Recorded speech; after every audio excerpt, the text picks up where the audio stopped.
Ladies and gentlemen, welcome to another edition of World Talks here on TVP World. I'm your host, Benjamin Lee, and please join me and my guests on this next interview.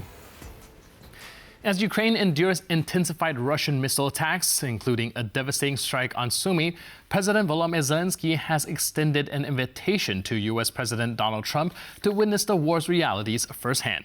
Concurrently, Germany's incoming Chancellor Friedrich Merz signals a potential policy shift by considering the supply of Taurus missiles to Ukraine.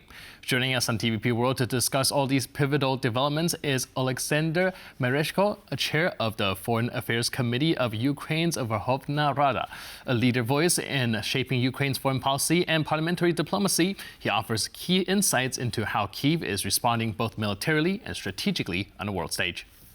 Hello, sir, and welcome to TVP World. Thank you for inviting me. So before we get into the thick of things, I just got the information that there's another wave of attack that took place about an hour ago. Can you tell us something about that? Yes, these attacks continues, and what happened a few days ago in Sumy, it's not an exception. It's our reality, everyday reality. Already after this deadly attack in Sumy, which left dozens of people killed, including children, we had attack on hospital in Odessa. And these attacks continues, and unfortunately they will be continuing because Putin is not interested in peace, he's not interested in ceasefire.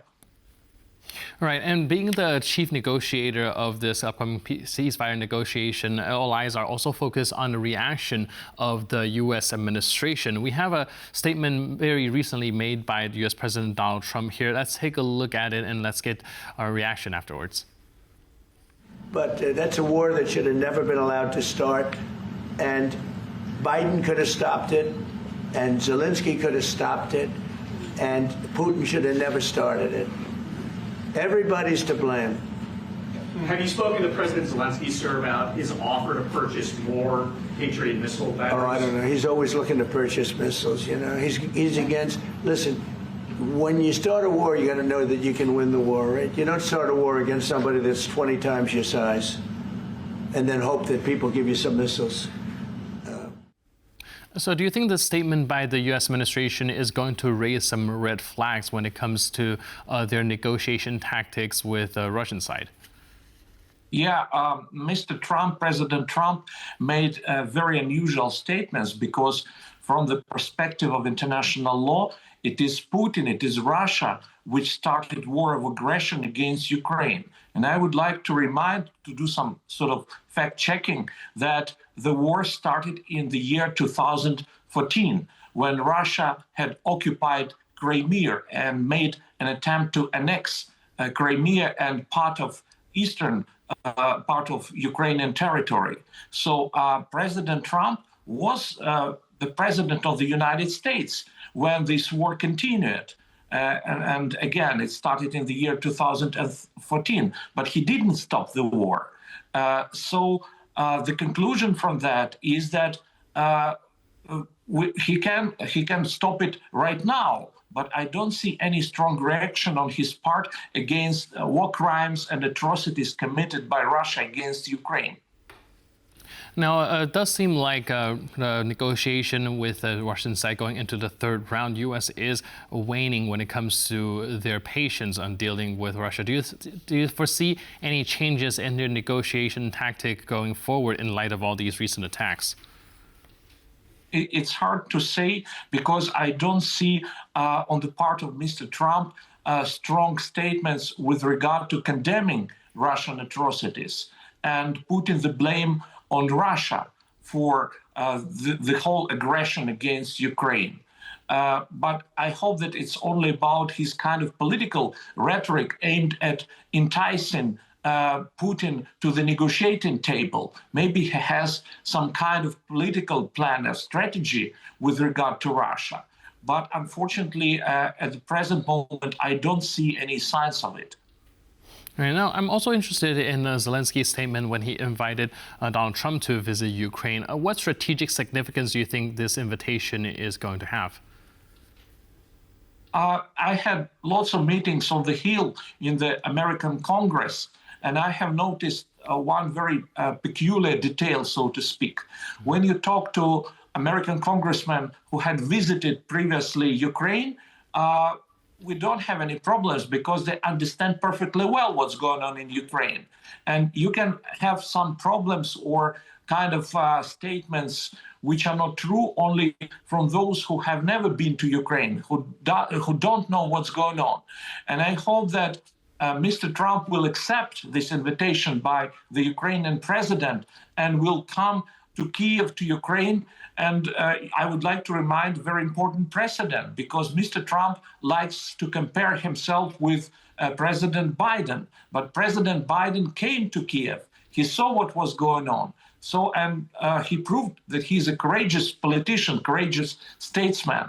And I do hope that Mr. Trump also has the same kind of courage as President Biden, and he will come to Kiev and to make his own conclusions on the basis of the first-hand information. Right, and I would like to also turn our attention to another one of Ukraine's key allies, that being of Germany. Now, the Chancellor has designated, the Chancellor Friedrich Merz has expressed openness to supplying Taurus missiles to Ukraine. Do you think that this might influence Ukraine's defense capabilities? Of course, all kinds of military aid, technical aid provided by our allies enhances our military capabilities. And I would like to remind a very important fact. When our allies, our friends give us weapons, these weaponry saves lives of civilians and our soldiers. It's crucially important. And I hope that the new Chancellor of Germany will deliver on his promise and will provide Ukraine with Taurus and all other kinds of weaponry which we need to defend ourselves and to stop Russian aggression. Right, like I say, all these weapons and equipment are very vital for Ukraine's survival at this very pivotal point. But we're also seeing a various different position within the European Union when it comes to military support. How is Ukraine currently planning to navigate all these different sort of positions? Well, we can count on our friends. First of all, Poland, Baltic states, Nordic states, the United Kingdom, and we see a very strong kind of leadership in Europe, which consists of the Prime Minister of the United Kingdom, Starmer, which includes President of France, Macron, and I'm very hopeful that very soon the new Chancellor of Germany will join this leadership. And we also appreciate strong support and aid provided by one of our closest friends, which is Poland. Right. We also know that, Hungary is one of the countries that is opposing EU military training missions within Ukraine. Do you think that the kind of disunity within the European Union in and of itself might prove to be some sort of hindrance when it comes to support for Ukraine? Hungary sometimes is viewed as a Putin's ally in Europe. I'm not sure about that, but at the same time, Hungary is rather an exception. It's not the rule, because prevailing majority of European states are firmly on the side of the victim of the aggression, on the side of Ukraine. And as for Hungary and the leader of Hungary, Mr. Orban, we can see that despite his attempts to block support and assistance, military assistance to Ukraine on the part of the European Union, still, despite this, he's very careful about crossing the red lines of the European Union.